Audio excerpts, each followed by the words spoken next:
계속 요한일서를 증거하고 있는데요. 지난주에는 하나님께로서 난 자마다 죄를 짓지 않는다는 말씀을 전했습니다. 우리가 죄를 많이 짓고 살아가고 있는데 그걸 다 알고 있는데 왜 사도 요한은 하나님께로서 난 자마다 죄를 짓지 않는다고 말했을까? 요한일서 안에서 이미 우리가 우리 죄를 하나님 앞에 자복하고 회개해야 된다고 말하고 있고, 우리가 만일 죄 없다 하면 하나님을 거짓말하는 자로 만드는 것이라 했는데 왜 사도 요한은 하나님께로서 난 자마다 죄를 짓지 않는다고 말했을까? 그것은 우리 안에 있는 생명을 이야기한 것입니다. 예수님의 십자가 보혈로 우리가 거듭날 때 하나님의 씨가 우리 속에 들어와 있다. 하나님의 씨로 우리가 거듭났다. 하나님의 씨가 뭐냐? 성경에 우리가 하나님의 말씀으로 거듭났다 했고, 성령으로 거듭났다 했고, 예수님의 십자가의 피로 우리가 거듭났다 했으니까 그 하나님의 씨는 하나님의 말씀, 그리고 성령, 우리 안에 내주하시는 성령, 예수님의 십자가 보혈의 능력, 이 하나님의 신적인 요소가 우리 안에 있기 때문에 우리의 영만은 죄를 짓지 않는다. 우리가 죄를 짓는 것은 우리의 마음과 몸이 우리 안에 있는 영의 인도를 따르지 않고 살아갈 때 우리가 죄를 짓는 것이지, 우리 안에는 신적인 요소, 하나님의 씨, 하나님의 말씀과 성령과 주님의 보혈이 우리 안에 내주해 있기 때문에 우리의 영은 죄를 짓지 않는다.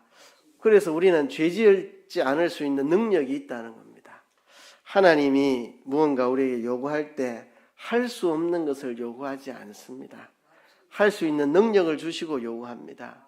이제 거듭난 사람은 하나님의 씨가 우리 안에 있기 때문에, 우리는 죄 짓지 않는 영이 우리 안에 있기 때문에 이제 죄와 싸워 이기고 의를 행할 수 있는 능력을 받았다는 것입니다. 이것이 중생과 성화의 능력입니다. 거듭난 하나님의 사람, 이제 성화를 이루어갈 수 있는 그 씨앗을 받은 것입니다. 그래서 하나님의 자녀들은 죄를 짓지 않을 수 있습니다. 의를 행할 수 있습니다. 그 의의 절정이 바로 사랑입니다. 오늘 본문은 사랑하라는 말로 시작해서 사랑하라는 말로 끝이 납니다.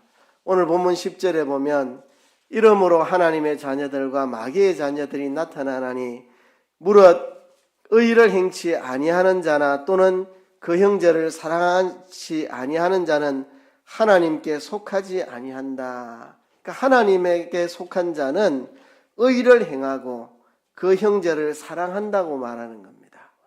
의를 행하지 않고 형제를 사랑치 않는 자는 하나님께 속하지 아니한 자다. 바꾸고 말하면 당신이 하나님께 속한 자라면 의를 행하고 형제를 사랑해야 한다는 이야기죠. 오늘 마지막 16절도 사랑하라는 말로 끝이 납니다. 그가 우리를 위하여 목숨을 버리셨으니 우리가 이로써 사랑을 알고 우리도 형제들을 위하여 목숨을 버리는 것이 마땅하니라. 그가 우리를 위해 목숨 버리는 사랑을 하셨으니 우리도 이것으로 사랑을 알아서 우리도 형제를 위해 목숨을 버리는 사랑을 하는 것이 마땅하다고 말합니다. 시작도 사랑하라는 말로 시작했고 끝맺음도 사랑하라는 말로 끝맺었으니까 오늘 본문의 중심 사상은 서로 사랑하라는 것입니다. 그런데 이 사랑이 어떻게 가능한지, 사랑하는 것이 어떤 의미를 가지고 얼마나 중요한 것인지를 오늘 본문은 우리에게 소개하고 있습니다. 여러분, 우리가 속담에 콩 심은 데 콩 나고 팥 심은 데 팥 난다는 속담을 잘 알고 있습니다. 콩이나 팥이나 싹이 나고 줄기가 올라오는 단계에서는 크게 달라 보이지 않을 수도 있습니다. 그러나 그 열매를 맺을 때 열매를 통해서 이게 콩인지 팥인지 확정을 짓게 됩니다. 이와 같이 내가 예수 믿는 사람인지 세상 사람인지, 내가 하나님의 자녀인지 마귀의 자녀인지 잘 드러나지 않을 수가 있습니다. 그러나 행함의 열매를 통해서 이것은 확정이 됩니다. 내가 하나님의 자녀라는 걸 어떻게 확정할 수 있느냐? 사랑하라는 세 계명을 지키는 행함으로 우리가 하나님의 자녀인 것이 확정된다 하는 것입니다. 행함이 구원을 가능하게 만드는 건 아닙니다. 우리가 행함으로 구원 얻는 것은 아닙니다. 반대입니다. 우리가 받은 구원이 우리가 행하도록 가능하게 만들어줍니다. 우리가 행함으로 구원 얻는 게 아니고 우리가 구원을 얻었기 때문에 행할 수 있게 된 것입니다. 콩이 아니라 팥이 나면 처음부터 콩 심은 게 아니고 팥을 심은 것입니다. 그래서 내가 만일 콩이라면 콩의 열매를 맺은 걸 통해서만 내가 콩이라는 것을 증명할 수 있듯이 사랑하라는 계명을 지키는 것으로만이 우리가 하나님의 자녀라는 것을 나타낼 수가 있다는 겁니다. 우리가 구원의 확신이라는 말을 많이 쓰고 구원의 확신이 대단히 중요하지만 구원은 확신으로 끝나는 문제가 아닙니다. 확정의 영역이 남아 있습니다. 구원의 확신을 넘어 우리가 구원의 확증으로 나아가야 합니다. 우리가 믿음으로 받은 그 아들의 생명이 우리로 하여금 행함을 가능하게 한다는 사실입니다. 여러분, 성경은 사도 바울이 우리가 구원 얻은 것이 행함이 아니라 믿음으로 구원 얻은 것이라고 강조하는 것 때문에 사람들이 행함을 소홀히 여기는 경향이 있는데요. 성경은 동시에 행함의 중요성을 엄청나게 강조하고 있습니다. 야고보서에 행함이 없는 믿음은 죽은 것이라 그렇게 말했습니다. 행함으로 구원 얻은 것은 아니지만 믿음으로 구원 얻었지만 우리에게 행함은 대단히 중요하다고 성경은 말하고 있습니다. 눈에 보이지 않는 우리의 영적인 생명의 본질이 행함을 통해 나타나기 때문에 그렇습니다. 행함은 우리 안에 있는 영적인 생명을 확정할 뿐만 아니라 우리 안에 있는 영적 생명의 최종적인 목적을 이루는 것이 바로 행하는 것입니다. 결국 우리에게 행하게 하려고 우리 안에 영적인 새 생명을 주신 거죠. 요한은 지금 이러한 주제를 다루고 있는데요. 정오와 사망이 특징인 세상과 사랑과 생명이 특징인 하나님과의 사귐을 대조로 설명합니다. 이 요한일서가 코이노니아와 코스모스라는 주제를 담고 있다 그랬죠. 코이노니아는 하나님과 우리와의 사귐을 말하고 코스모스는 세상을 말합니다. 세상의 특징은 정오와 사망이고 하나님과의 사귐 코이노니아의 특징은 사랑과 생명입니다. 악한 자의 세상에는 사망이 심겨진 것이고 하나님과의 사귐에는 생명이 심겨진 것입니다. 그래서 세상은 불의와 정오와 살인의 열매를 맺고 하나님과의 사귐에는 의와 사랑과 구원의 열매를 맺습니다. 여러분 안에 하나님 주신 영적인 생명이 있다면 사랑의 열매를 나타내 보이라. 요한이 하고 싶은 이야기는 그 이야기입니다.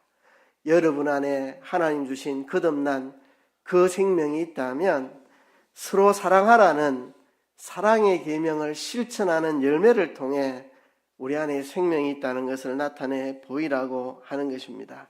오늘 본문 시작도 사랑하라는 말로 시작하고 끝도 사랑하라는 말로 끝나고 오늘 본문의 주제가 사랑하라는 말씀인데요. 역시 사도 요한은 단순하게 여러분 서로 사랑하십시오라는 말을 하는 게 아니라 사도 요한의 독특한 어법을 통해서 이것을 강조하고 있습니다.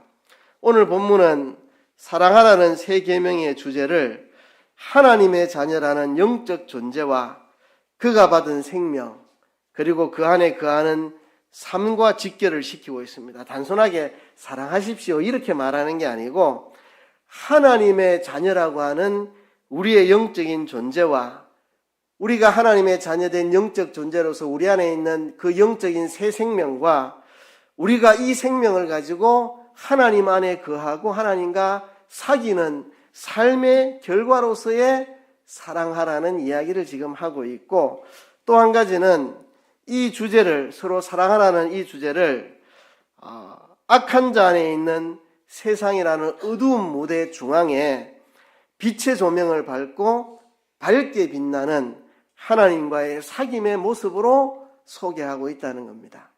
오늘 이 본문은 서로 사랑하라는 계명을 그냥 평이하게 서로 사랑합시다 이래 말하는 게 아니고 두 가지를 통해 강조하고 있습니다. 하나는 하나님의 자녀라는 영적인 존재인 내가 내 안에 그 아들을 통해 받은 영적인 생명을 가지고 이제 그 안에 거하는 그와 사귀는 삶의 결과로서 사랑하라는 것을 강조하고 있고, 또 한 가지 강조는 코스모스, 세상이라고 하는 이 악한 자 안에 있는 세상이라는 어두운 무대를 배경으로 우리가 생명의 코이노니아로 누리는 이 사랑을, 빛의 조명을 받고 세상과 대조시키는, 세상의 어둠과 정오와 하나님과 사귐 속에 있는 이 사랑과 생명을 서로 대조하는 방법으로 서로 사랑하라는 말을 하고 있습니다.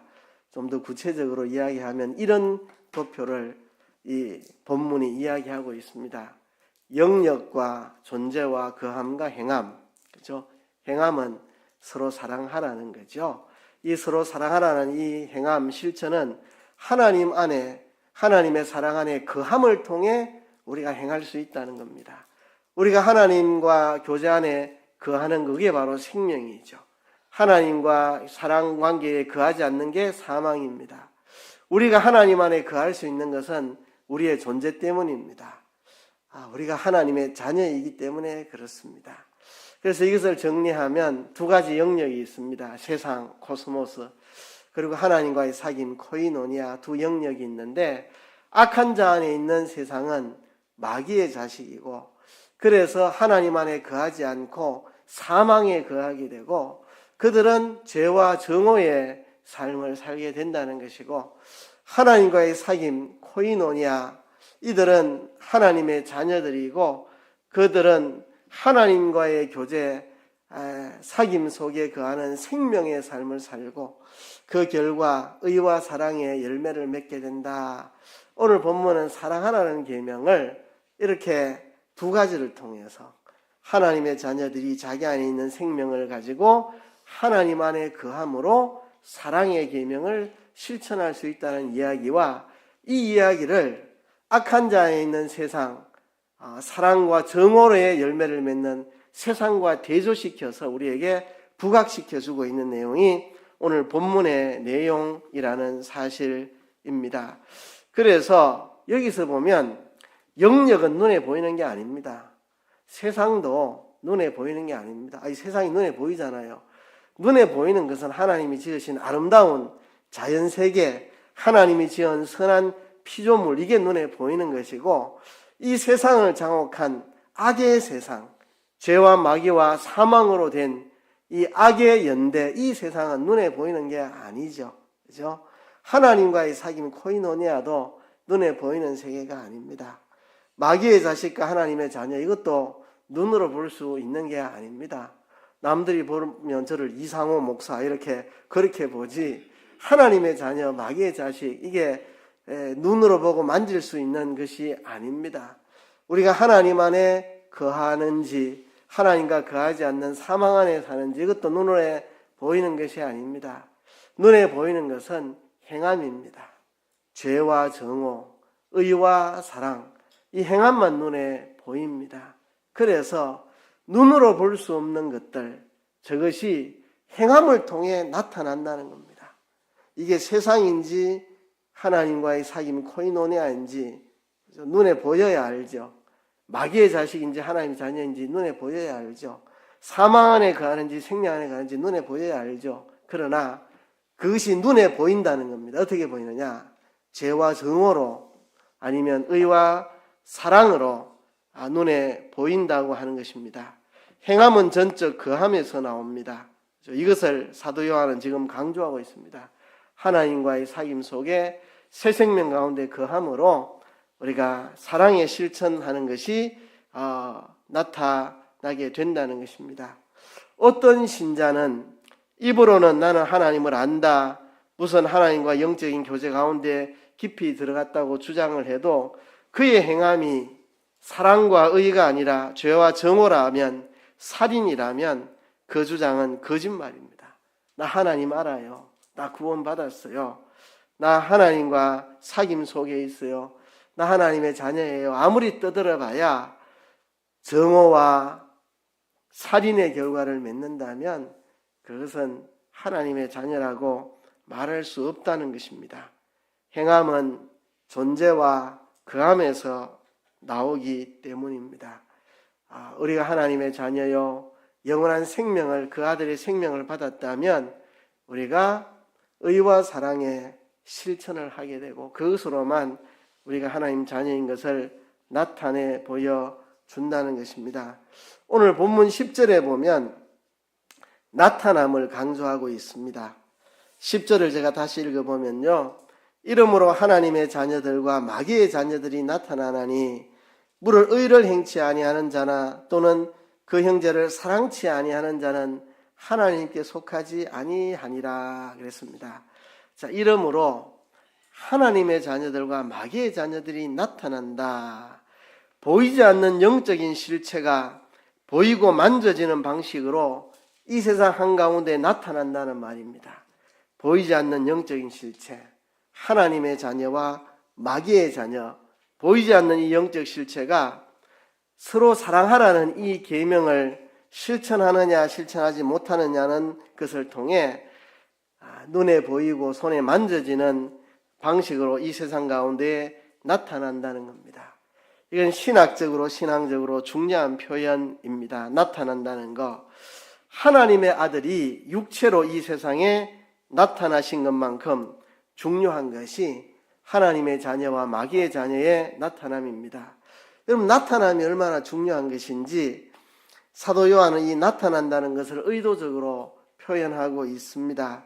지금 사도 요한의 편지를 받는 초대교회 당시 교회들은 가현설이라고 하는 이단을 마주하고 있습니다. 가현설이라는 이단이 있었습니다. 그들은 예수님은 하나님의 아들이지만 실제로 육체로 이 땅에 오셔서 실제로 육체로 십자가에 못 박혀 죽은 것은 아니다. 그냥 하나님의 아들이 사람처럼 보여진 것뿐이지 실제로 사람의 육체로 오신 것이 아니다. 실제로 사람의 육체로 십자가에 죽은 것이 아니라는 거짓 가르침을 가현설이라는 이단들이 주장을 하고 있었습니다. 예수 그리스도가 하나님의 아들이라고 한들 실제로 육체를 입고 세상에 오셔서 실제로 육체를 입고 십자가에 못 박혀 피 흘려 죽지 않으셨다면 어떻게 예수 그리스도가 우리의 속죄 제물이 될 수 있겠습니까? 어떻게 예수님이 죄와 죄의 결과인 사망에서 우리를 해방시킬 수 있겠습니까? 예수님이 육체로 오셨기 때문에 그 육체로 우리를 대신하여 십자가에 피 흘려 죽으셨기 때문에 우리 죄가 씻어진 것이 가현설, 그냥 하나님의 아들이 육체로 이 땅에 오신 게 아니고 신비하게 그렇게 보여진 것뿐이다 라고 주장한다면 예수님의 십자가의 죽음이 우리 죄를 씻어 줄 수 없을 것입니다. 악한 자 마귀는 이렇게 거짓 공작을 합니다. 가현설, 예수님이 진짜 육체를 가지고 이 땅에 오신 것이 아니다, 이렇게 마귀의 공작을 펼치는 거죠. 예수님이 오셨을 때 마귀는 헤롯 왕을 충동시켜 예수님을 죽이려고 했으나 죽이지 못하고 실패합니다. 광야에서 예수님을 넘어뜨리려고 3가지 시험을 했지만 실패했습니다. 예수님은 마귀의 3가지 시험에 무너지지 않았습니다. 예수님이 겟세마네 동산에서 기도하실 때 마귀는 심하게 유혹을 했습니다. 그러나 예수님은 땀방울이 핏방울이 되는 간절한 기도로 마귀의 유혹을 승리하셨습니다. 이제 골고다에서 마귀는 예수님에게 극한 고통과 수치를 주어서 예수님의 구원 사역을 중단시키려고 했지만 예수님은 그 수치와 고통을 기쁨으로 맞이하시고 승리하셨습니다. 이제 마귀가 포기했느냐? 예수님의 탄생을 저지하려고 했는데 안 되고, 예수님을 유혹해서 넘어뜨리려 했는데 안 되고, 겟세마네 동산에서 골고다에서 유혹했는데 예수님 무너지지 않았고 마귀가 이제 포기했는가? 예수님의 십자가 대속은 완성이 되어버렸습니다. 예수님이 십자가에 못 박혀 죽으시고 부활하셔서 우리의 구원을 완성하셨습니다. 마귀는 이제 포기했을까요? 마귀는 포기하지 않습니다. 이제 예수님이 십자가에 죽은 것은 부인하지 못하게 되었습니다. 그래서 거짓말을 만들어냈습니다. 예수님이 십자가에 죽은 것은 육체로 죽은 것이 아니고 죽은 것처럼 사람에게 그냥 가현설 나타나야 보여진 것뿐이다. 예수님의 십자가의 죽음을 객관적인 사실을 부정할 수 없으니 그 예수님의 죽음에 대한 교리를 바꾸는 겁니다. 예수님의 죽음은 그가 육체로 와서 우리와 똑같은 육체로 와서 죽은 것이 아니고 그냥 그렇게 나타나 보인 것뿐이다. 이렇게 거짓말로 구원사역을 방해하는 것입니다. 그래서 사도 요한은 이 가연설 이단을 마음의 염두에 두고 예수님의 육체의 나타나심을 강조하고 있고 예수님의 육신의 나타나심과 더불어서 적그리스도도 나타났고 그리고 하나님의 자녀들과 마귀의 자녀들도 나타나는 것을 종말의 특징으로 소개하고 있습니다. 이 세상 마지막에 예수님이 육체로 이 땅에 오셨고 그와 더불어서 이 땅에 적그리스도가 나타났고 그와 함께 하나님의 아들과 마귀의 자녀들이 이 땅에 나타났다는 것, 세상 끝날에 일어날 일들이 이렇게 일어나고 있다는 것을 요한은 소개하고 있습니다. 이 10절은 우주적인 종말을 배경으로 하고 있습니다. 이 우주적인 종말, 일대 전쟁입니다. 여러분 다니엘서에 보면 전쟁 이야기가 나오고 요한계시록에도 전쟁 이야기가 나옵니다. 이 우주적인 종말은 일대 전쟁을 통해서 이루어집니다. 이 전쟁은 지금 우크라이나 전쟁이나 이스라엘 전쟁, 저런 전쟁하고는 전혀 다른 세계의 전쟁입니다. 이건 영적인 전쟁입니다. 영적이고 우주적인 전쟁입니다. 총과 칼로 싸우는 전쟁이 아닙니다. 영적인 실체를 따라서 진리와 사랑, 의, 그리고 불의와 거짓과 정오가 싸우는 전쟁입니다. 저 도표처럼 악한 자에 있는 세상과 하나님과의 사귐 속에 있는 코이노니아, 이것의 싸움입니다. 죄와 정오와 살인의 행위와 의와 사랑과 이 구원의 길, 이것이 치르는 일대 전쟁입니다. 이 전쟁판을 10절은 이렇게 소개한 겁니다.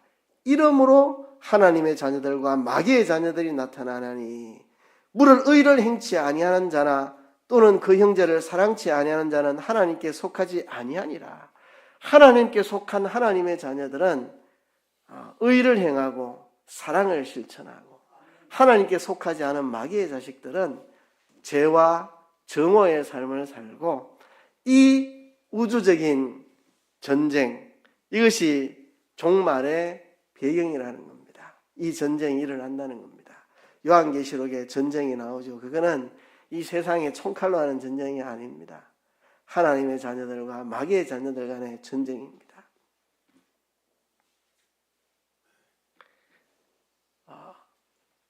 죄와 정오로 물든 세상 속에서 의와 사랑을 실천하는 하나님의 자녀들과의 싸움입니다. 이것이 그냥 마귀의 자식들은 죄와 정오를 하고 살면 되고 하나님의 자녀들은 의와 사랑으로 살면 되지 전쟁은 왜 하느냐? 이게 이런 구조이기 때문에 그렇습니다. 그렇죠? 콩 심었는데 콩밭에다가 팥을 심어놓은 것 같은, 그죠? 콩밭에 팥을 심어놓은 것 같은 상태. 그죠? 이 세상이 악한 자 안에 무너졌는데 인류 시조 아담으로 말미암아 이 세상이 악한 자 안에 거하고 죄와 정오의 열매를 맺고 있는데, 그곳에 하나님의 아들 예수 그리스도가 오셔서 우리에게 영원한 생명을 주시고 우리를 거듭나게 하셔서 이제 의와 사랑을 실천하며 살아가게 하셨는데, 그 하나님의 아들이 이 어두운 세상 속에 오셨기 때문에 마치 콩밭에 팥을 심어놓은 것처럼 이제 이 콩과 팥의 이 대결이 벌어지는 이 우주적인 전쟁이 벌어진다는 겁니다. 악한 자에는 세상과 하나님과의 사귐 안에 있는 성도들과의 이 싸움이 벌어진다는 거죠. 그 이야기가 바로 10절의 이야기입니다. 이러므로 하나님의 자녀들과 마귀의 자녀들이 나타나나니 무릇 의를 행치 아니하는 자나 또는 그 형제를 사랑치 아니하는 자는 하나님께 속하지 아니하니라. 이 말이 바로 그 말입니다.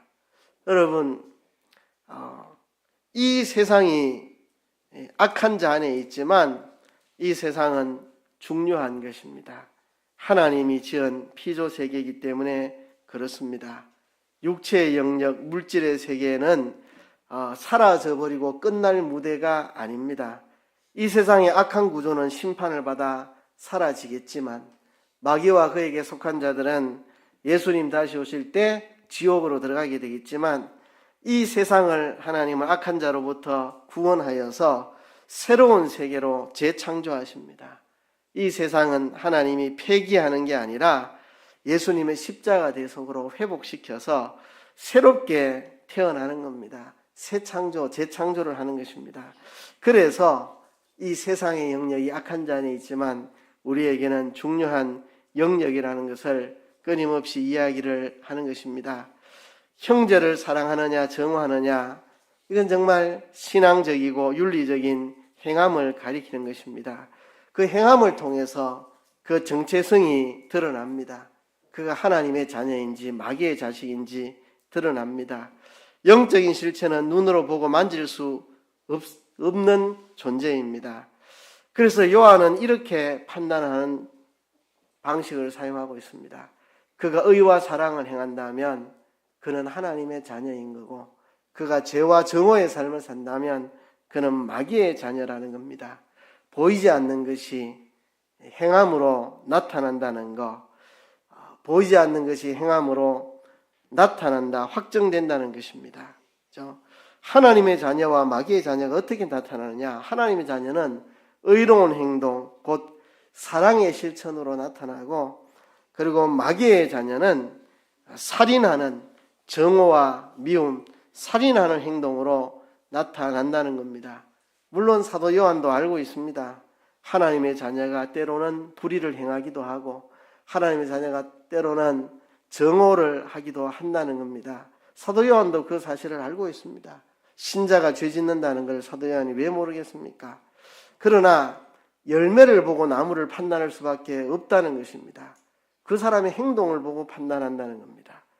그 사람의 행동을 보고, 그 사람이 하나님의 자녀라고 생각되지만 죄를 짓고 있고 정오하고 미워하고 살인하고 있다면 그는 하나님의 자녀라고 말할 수 없는 상태에 있다는 것을 판단하고 경고하고 자기를 돌아보게 하고, 그가 정말 하나님의 자녀라면 즉시 회개하고 돌이키라고 요한이 경고하는 것입니다.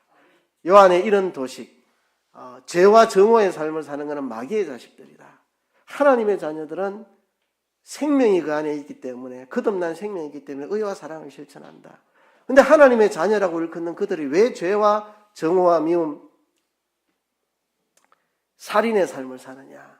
그러면 내가 하나님의 자녀가 아닌가를 의심해보고 진짜 내가 하나님의 자녀라면 그 죄에서, 미움에서 돌이키고 사랑의 실천으로 돌아와야 한다는 것을 역으로 사도 바울이 강조하는 그런 표현입니다. 여러분, 우리가 구원을 확신하니까 아무렇게 해도 좋다, 은혜로 그냥 넘어가자, 이렇게 넘어갈 문제가 아닙니다. 죄를 죄로 인정하고 돌이키고 회개하고 용서받는 실제적인 과정이 필요합니다. 그래서 사도 요한은 요한일서 앞부분에서 우리가 우리 죄를 자백하면 그는 미쁘시고 의로우사 우리 죄를 사하여 주시고 우리를 회복시켜 주신다고 약속하시고, 우리가 죄 없다고 하면 하나님을 거짓말하는 자로 만든다고 사도 요한은 이야기하고 있습니다. 정말 우리가 죄에 대해서 인정하고 돌이키고 회개하고 용서받는 실제적인 과정이 필요합니다. 내가 하나님의 자녀인데 의와 사랑의 열매를 맺어야 되는데 왜 죄와 미움과 정오의 열매를 맺나? 내가 하나님의 자녀라면 돌이켜야 된다, 경고를 받고 돌이키라는 이야기를 사도 요한이 거꾸로 뒤집어서 강하게 말하고 있는 것입니다. 오늘 본문 11절부터 보면 우리가 서로 사랑할지니 이는 너희가 처음부터 들은 소식이라는 말이 기록되어 있습니다. 우리가 서로 사랑할지니 이것은 우리가 처음부터 들은 소식이다. 너희가 서로 사랑해야 된다는 말을 우리가 처음부터 들은 소식이라는 거죠. 처음부터가 언제를 말한 걸까요? 처음부터라는 말 언제일까요? 우리가 예수님을 통해서 너희가 서로 사랑하라는 계명을 받을 때 그때가 처음인가요? 아니면 모세를 통해 율법을 받을 때 그 율법이 다 사랑을 하라는 율법입니다. 형제를 사랑하라는 율법이 모세의 율법입니다. 그때 우리가 서로 사랑하라는 것을 처음부터 그 소식을 들었다는 이야기일까요? 오늘 본문은 그보다 더 거슬러 올라갑니다. 12절에 보면 가인같이 하지 말라. 저는 악한 자에게 속하여 그 아우를 죽였으니 어찐 연고로 죽였느냐. 자기의 행위는 악하고 그 아우 행위는 의로움이니라. 너희가 서로 사랑하라. 이건 너희가 처음부터 들은 소식이다. 언제를 말한 거냐? 예수님이 서로 사랑하라는 그때를 말하냐? 구약의 모세가 율법을 통해 서로 사랑하라고 말할 때 그때를 말하냐? 그보다 먼저 창세기 4장 가인이 아벨을 죽일 때 이때부터 우리가 들은 말씀이 서로 사랑하라는 계명이라는 겁니다. 가인같이 하지 말아라. 가인은 악한 자에게 속하여, 가인은 이 코스모스 악한 세상에 속한 사람이다. 그는 마귀의 자식이다. 그렇죠? 그는 사망에 가는 자다. 그는 형제를 죽이는 정오의 죄를 행한 사람이다. 가인이 그 아우를 죽였는데 왜 죽였느냐? 자기 행위는 악하고 아우의 행위는 아벨의 행위는 의로웠기 때문이다. 이 정오는 눈먼 정오입니다. 자기의 행위가 악하고 동생의 행위가 의로우면 동생을 본받아야 되지. 그를 미워하고 죽여버렸습니다. 그죠? 이게 바로 악한 자 안에 있는 세상의 특징이라는 겁니다. 가인과 같이 하는 거. 내가 악하고 상대방이 의로우면 그 의로운 자를 정오하고 미워하고 죽여버리는 거. 그죠? 이거는 뒤집힌 거죠. 그죠? 뒤집힌 거죠. 죄가 사망을 받아야지. 죄의 삭은 사망이요. 죄가 사망을 당해야 되는데 의로운 자를 죽여버리는 거. 이게 왜곡된 거죠. 왜곡된 거. 그죠? 바로 이게 세상이다. 그래서 뒤이어서 하는 말이 이것입니다. 13절에 형제들아 세상이 너희를 미워하거든 이상히 여기지 말아라. 가인이 아벨을 죽였다. 악한 자가 의로운 자를 미워해서 죽여버렸다. 그러니 지금도 악한 자 안에 있는 세상이 너희를 미워하는 것을 이상하게 여기지 말아라. 죄와 정오, 살인, 미움 이것이 악한 자 안에 있는 세상의 특징이다. 세상이 그런 것이다. 그래서 세상이 너희를 미워하거든 이상하게 여길 게 없다. 이건 처음부터 그랬다. 원래 처음 시작부터 세상은 악한 자 안에 있었고 그 악한 자에게 속한 가인이 의로운 아벨을 죽여버렸다. 그와 같이 세상이 하나님의 자녀인 너희를 미워하니까 그것은 이상한 것이 아니라고 말합니다. 이상히 여기지 말라. 14절에 보면 우리가 형제를 사랑함으로 사망에서 옮겨 생명으로 들어간 줄을 알거니와 사랑치 아니하는 자는 사망에 거하느니라. 우리는 형제를 사랑함으로 사망에서 옮겨 생명으로 들어간 줄을 알거니와 그랬습니다. 우리가 형제를 사랑하는 실천을 통해서 사망에서 생명으로 옮겨진 게 아니고 형제를 사랑하는 사랑의 실천을 통해서 내가 사망에서 생명으로 옮겨졌다는 것을 알게 된다는 겁니다. 증명하게 되고 그게 드러나게 된다는 것입니다. 형제를 사랑함으로 내가 사망에서 생명으로 들어간 줄을 알게 된다. 나타나게 된다. 드러나게 된다. 확정하게 된다는 겁니다. 내가 사망에서 생명으로 옮긴 것은 예수님의 십자가 대속으로 인해서 나는 사망에서 생명으로 옮겨졌습니다. 그러면 내가 예수님을 믿고 사망에서 생명으로 옮겨졌다는 걸 어떻게 알 수 있느냐? 내가 사랑함으로 형제를 미워하지 않고 형제를 사랑함으로 내가 예수님 피로 사망에서 생명을 옮겨졌다는 게 나타나고 드러나고 확정된다는 거죠. 그렇죠?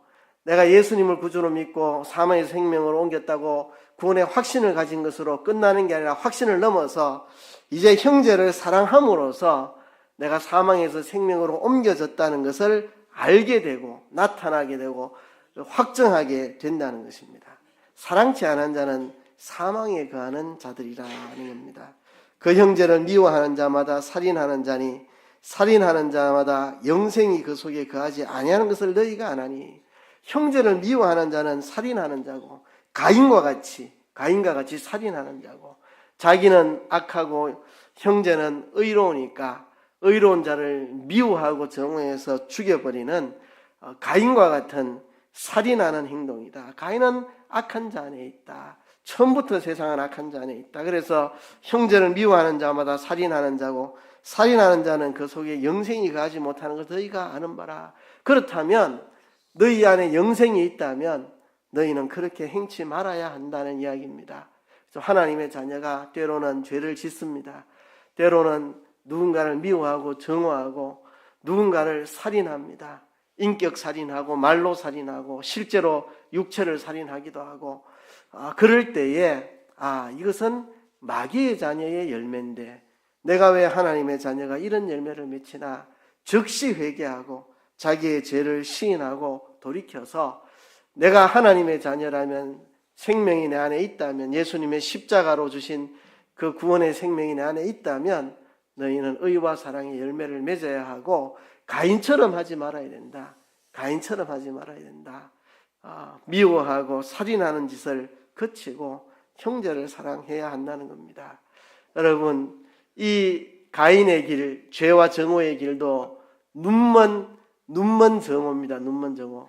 동생이 의롭다고 죽여버리는 이런 일이 있다니 참 의인을 죽여버리는 일이 있다니 동생이 의롭다는 것 때문에 미워하여 죽여버리는 눈이 멀었습니다. 사랑도 눈먼 사랑입니다. 그죠?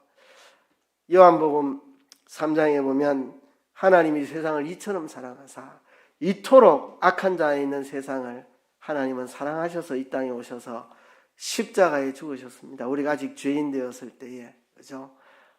이것도 충격입니다. 가인이 아벨을 죽인 것이 충격인 것처럼 악인이 의인을 죽여버리는 것, 이것도 충격이지만 의인이신 예수님이 악한 자 안에 있는 세상을 구원하시려고 십자가에 대신 죽어주신 이것도 참 충격입니다. 둘 다 극과 극을 달리는 겁니다. 악인이 의인을 죽여버리는 가인의 속한 세상에 속한 이 가인의 행위, 그것과 극렬하게 대조되는 것이 그가 우리를 위하여 목숨을 버리신 것입니다. 악한 자 있는 세상, 이 세상을 악으로부터 건져내시려고 그가 대신 죽어주신 이것도 우리에게 굉장히 충격적인 사랑입니다. 우리가 이로써 사랑을 알고 우리도 형제들을 위하여 목숨을 버리는 것이 마땅하니라. 우리가 하나님의 자녀라면 가인같이 행하지 말고 하나님의 아들, 우리 위해 목숨 버리신 하나님의 아들을 본받아서 우리도 형제를 위해 목숨 버리는 사랑을 하는 것이 마땅하다. 그것만이 우리가 하나님의 자녀인 것이 나타나는 방식이라고 하는 것입니다. 여러분, 이것이 사도 요한이 우리에게 말하고 있는 것입니다. 우리가 이렇게 어둠에 있는 세상, 죄와 정오로 물든 세상, 그 한가운데서 하나님의 자녀로서 의와 사랑을 행하고 살아갈 때 그것이 하나님 나라를 확정하는 것이고 그것이 우리가 하나님의 나라가 이 땅에 임하게 하여 달라고 기도하는 것이고 이것이 악한 세상을 변화시켜 나가는 것입니다. 이것이 하나님의 나라를 다가오게 하는 것입니다. 우리가 주기도문 드릴 때마다 나라에 임하옵시며 어떻게 나라가 이 땅에 임합니까? 어두운 가운데에 가인의 길을 걷는 죄와 정오, 미움, 살인의 세상 속에서 우리가 하나님의 자녀로서 우리 안에 있는 이 생명 가지고 의와 사랑을 실천하고 살아갈 때 이 세상에 악이 물러가고 하나님의 나라가 이 세상에 임하게 된다는 이야기를 사도 요한이 하고 있는 것입니다. 우리가 사랑한다는 것은 우리가 하나님의 자녀로서 하나님과의 사귐 속에 있다는 것이 드러나는 것이고, 마치 콩밭에 심겨진 밭처럼 우리는 어두운 세상에, 악한 자 안에 있는 이 세상에, 죄와 정오로 물든 세상 속에서 우리가 하나님의 자녀로서 우리 안에 있는 생명을 가지고 하나님 안에 거하고 사귐으로 우리가 하나님의 성품을 본받고, 그 하나님의 성품을 본받아 그 성품이 사랑의 삶으로, 행위로 우리 속에 나타날 때 우리가 바로 이 세상을 하나님의 나라로 만들어가는 것이다. 우리가 바로 그 일을 해야 한다고 사도 요한은 우리에게 말하고 있습니다. 우리의 사랑을 통해서 이 세상의 악은 소멸되고 세상은 회복될 것입니다. 그것이 우리의 정체성입니다. 우리의 그 정체성을 기억하고 우리는 하나님의 자녀로서 그가 우리를 위해 목숨 버리셨듯이 우리도 목숨 버리는 참 사랑을 실천하는 저와 여러분 되기를 주의 이름으로 축복합니다.